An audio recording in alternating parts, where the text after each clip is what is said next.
Et bonjour les amateurs de DataVis. Donc aujourd'hui, nouvelle vidéo avec ClickSense et on va commencer une série de plusieurs vidéos autour des notions de sélection et de recherche avec l'outil ClickSense. Donc dès à présent, on va commencer avec un premier exercice commenté sur les options de sélection.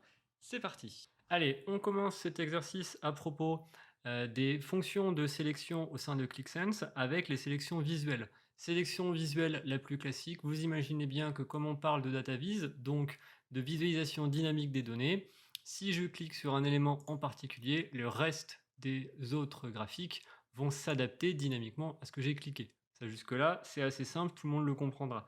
Ensuite, sur certains graphiques, on peut avoir des options de lasso pour pouvoir avoir un peu plus de facilité à prendre des éléments en particulier. Donc je prends ici par exemple, on a ce lasso pour pouvoir prendre des pays en particulier. Voilà, ceux-là typiquement. Voilà. C'est une option qui peut aider.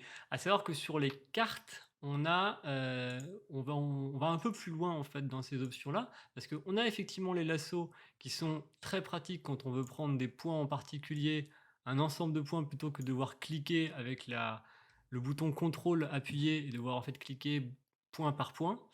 Mais il faut savoir qu'on a, alors j'enlève juste la sélection, hop là, il faut savoir qu'on a aussi la possibilité sur les cartes de pouvoir choisir un périmètre, ici, en fait, la sélection par cercle. C'est une autre manière, c'est un peu plus simple. Donc imaginons que je veuille prendre l'Espagne et le Portugal, et ben, je prends, voilà, et il va prendre le périmètre. Bon là c'est pas parfait parce que si je veux éviter de prendre Toulouse en même temps que la Catalogne, ouais, c'est un peu complexe, donc en fait je vais devoir prendre comme ça, plus rajouter la Catalogne. C'est pas parfait, évidemment je vous montre typiquement que voilà, concrètement dans les faits, on doit pouvoir s'adapter. Autre élément de sélection, ce que j'appellerais une sorte de cliquer-glisser, parce que concrètement c'est ce que vous faites avec votre souris, c'est pour prendre des éléments au niveau de l'axe X ou de l'axe Y. Donc typiquement sur ce graphique-là, je peux me dire, mais moi ce qui m'intéresse c'est de prendre les pays dont le chiffre d'affaires dépasse les 50 000 dollars.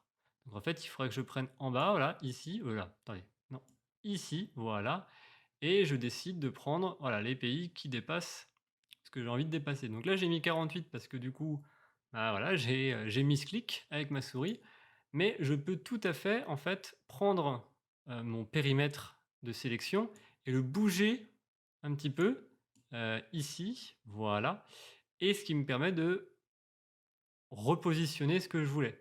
Sauf que là, ça va me prendre du temps avant de tomber exactement sur 50, donc c'était une option. L'autre option, ça va être directement de cliquer à l'intérieur. Je recommence, voilà, double clic. Sauf que j'ai dû faire une petite pause parce qu'il y avait quelque chose qui m'intriquait. En fait, ce que j'allais vous montrer, c'est ceci.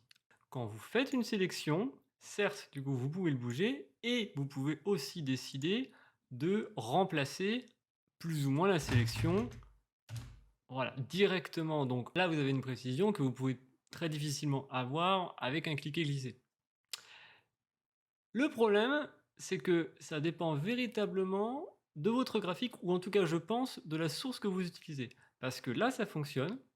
Par contre, sur ce graphique qui, pourtant, a priori, utilise le même type de données, c'est impossible, je n'ai pas le petit curseur qui évolue. Et si je clique, voilà, la sélection s'enlève.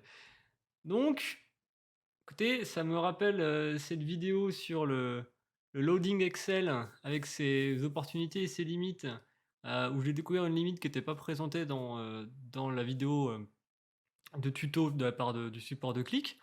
Là, encore une fois, je ne saurais pas vous expliquer pourquoi ça ne fonctionne pas à chaque fois, mais ça ne fonctionne pas à chaque fois, donc faites bien attention quand vous faites vos sélections. Bref, cela conclut la partie sur la sélection visuelle. Maintenant, on va partir sur la compréhension au niveau des couleurs quand on fait des sélections.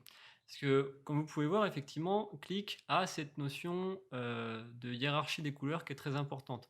On a effectivement très souvent les mêmes couleurs qui ressortent, à savoir le rouge et le vert, évidemment, c'est classique hein, pour la validation ou l'annulation de sélection, mais aussi très souvent le blanc, le gris clair et le gris foncé. Alors je vais vous expliquer du coup comment est-ce qu'on peut comprendre ces différentes couleurs.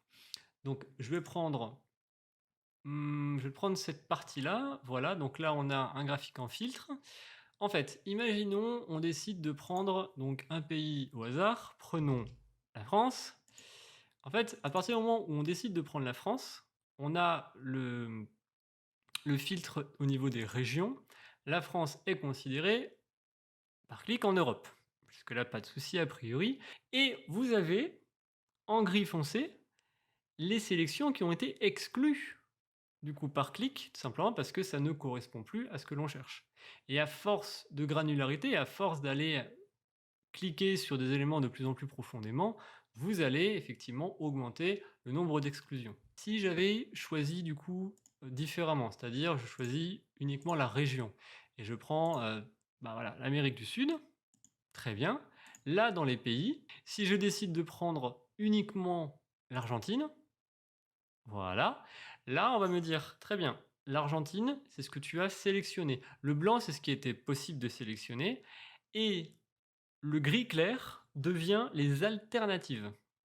D'accord?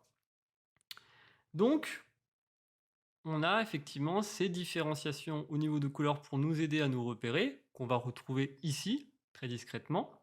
Et à savoir que si je décide de cliquer sur un élément en gris clair, il va tout simplement me le rajouter. Par contre, si je décide de cliquer sur un élément en gris foncé, il va faire changer la sélection. Donc là, la sélection de la région, c'est l'Amérique du Sud.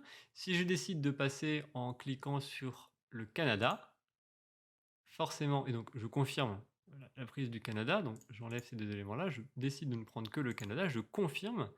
À ce moment-là, effectivement, les éléments auront changé, et pareil pour la région. Ce sera bien l'Amérique du Nord qui sera considérée. Enfin, du coup, comme vous pouvez voir ici, donc avec ces notions de couleur, on a 3 petits points. Ce sont, d'autres options qui vous permettent de prendre très rapidement les valeurs alternatives ou les valeurs qui sont exclues. Donc je vais prendre, l'exemple, au niveau de l'Amérique du Nord. J'enlève le Canada, voilà. Si je choisis, et bah, du coup, Mexique, voilà, je choisis le Mexique. Je confirme le Mexique. Très bien, jusque-là, pas de souci, comme vous pouvez voir.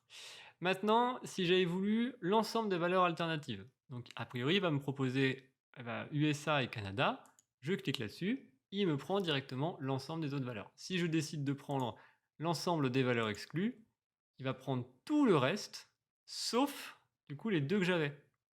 À savoir, attention, hein, sauf les deux que j'avais, pas les autres valeurs des autres régions. Il faut faire attention où on en est au niveau de l'étape de sélection. Donc voilà, j'avais choisi Canada-USA, il me prend toutes les autres valeurs qui avaient été exclues. Évidemment maintenant, imaginons que je me considère que j'ai fait une erreur, l'outil va vous proposer un petit historique, donc de retour en arrière, voilà, pour pouvoir rattraper vos erreurs, ou bien effectivement aussi pour pouvoir revenir en avant pour faire des comparaisons, avant-après. Pour finir sur cet exercice à propos des sélections, il faut savoir que certains graphiques ne sont pas cliquables. Voilà. Vous aurez beau cliquer, effectivement, ça n'aura pas d'impact sur les autres. Donc ces graphiques-là, on va tout simplement pouvoir les voir. Je vais vous donner un exemple. Si on va dans le Sales Map, voilà, effectivement, donc autant je peux choisir de prendre des éléments sur la carte. Par contre, si je décide de cliquer sur les KPI, quoi que je fasse, ça ne changera rien. Voilà. Il y a d'autres graphiques comme ça qui fonctionnent uniquement sur de la présentation des données sans qu'on puisse en faire quelque chose.